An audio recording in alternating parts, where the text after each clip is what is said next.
সনাতন ধর্মাবলম্বীদের সবচেয়ে বড় ধর্মীয় উৎসব দুর্গাপূজা সারা বাংলাদেশে 5 দিন ব্যাপী উদযাপিত হয় দুর্গাপূজা। প্রিয় দর্শক, আমি এখন রয়েছি বুড়িগঙ্গা নদীর ঘাটে, যে ঘাটে কিন্তু 2 থেকে 300 প্রতিমা বিসর্জন দেওয়ার উদ্দেশ্যে তারা এসেছেন। আপনারা দেখতে পাচ্ছেন একটি নৌকায় কিন্তু প্রতিমা উঠিয়েছে বিসর্জন দেওয়ার উদ্দেশ্যে।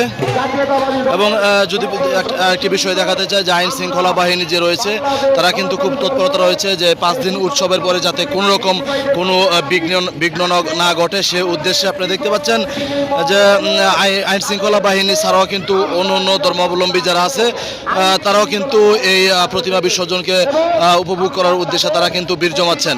এবং আজকে সকালে প্রত্যেকটি পূজা মণ্ডপে সিঁদুর খেলার মধ্য দিয়ে দেবী দুর্গাকে সাজে সজ্জিত করে কিন্তু তারা আজকে এই বিসর্জনের উদ্দেশ্যে কিন্তু ঘাটে নিয়ে আসেন। এবং আপনি দেখতে পাচ্ছেন শুধু আইন শৃঙ্খলা বাহিনীর পাশাপাশি কিন্তু অন্য যারা পুলিশ, র্যাব, বিজিবি এবং র্যাব, ডিবি এবং গোয়েন্দা বাহিনী কিন্তু কাজ করছে যাতে কোনো রকম অপ্রীতিকর ঘটনা না ঘটে সেই উদ্দেশ্যে। আপনারা দেখতে পাচ্ছেন যে এখন আমি রয়েছি বুড়িগঙ্গা যে ঘাটটি রয়েছে এবং সেই ঘাটে দেখতে পাচ্ছেন এই যে দুর্গা যে আজকে বিসর্জন দেবে তাকে কিন্তু নিয়ে আসা হচ্ছে এই ঘাট দিয়ে নামানো হচ্ছে। এবং এই মাঝ নদীতে কিন্তু তাকে বিসর্জন দেওয়ার উদ্দেশ্যে কিন্তু নৌকা বোঝাই করছেন। এবং পাশাপাশি যারা সংবাদকর্মী মিডিয়া রয়েছে তারাও কিন্তু উপস্থিতি লক্ষ্য করা যাচ্ছে। আপনারা দেখতে পাচ্ছেন যে টহলরত অন্য যারা রয়েছে তারাও কিন্তু যাতে অপ্রীতিকর কোনো ঘটনা না ঘটে তারাও কিন্তু পিচবোর্ড দিয়ে কিন্তু তারা এই জায়গাটিতে কিন্তু তারা পাহারা দিচ্ছেন।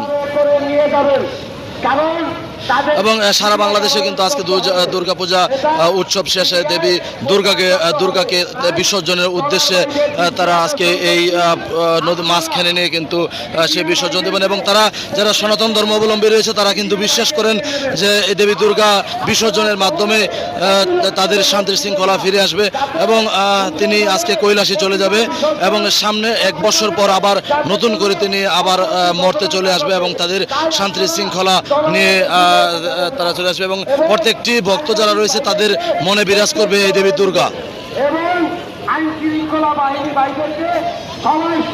আপনারা দেখতে পাচ্ছেন এটি হচ্ছে বুড়িগঙ্গা যে ঘাটটি রয়েছে সেই ঘাটের মাঝে আমি এখন রয়েছি। এবং আইন শৃঙ্খলা বাহিনীর পাশাপাশি যারা রাজনৈতিক নেতৃবৃন্দ রয়েছে তারাও কিন্তু নিরাপত্তার দায়িত্ব পালন করছেন। আপনি দেখতে পাচ্ছেন এই ব্রিজের উপরে কিন্তু শত শত মানুষ দাঁড়িয়ে কিন্তু সেটি উপভোগ করছে।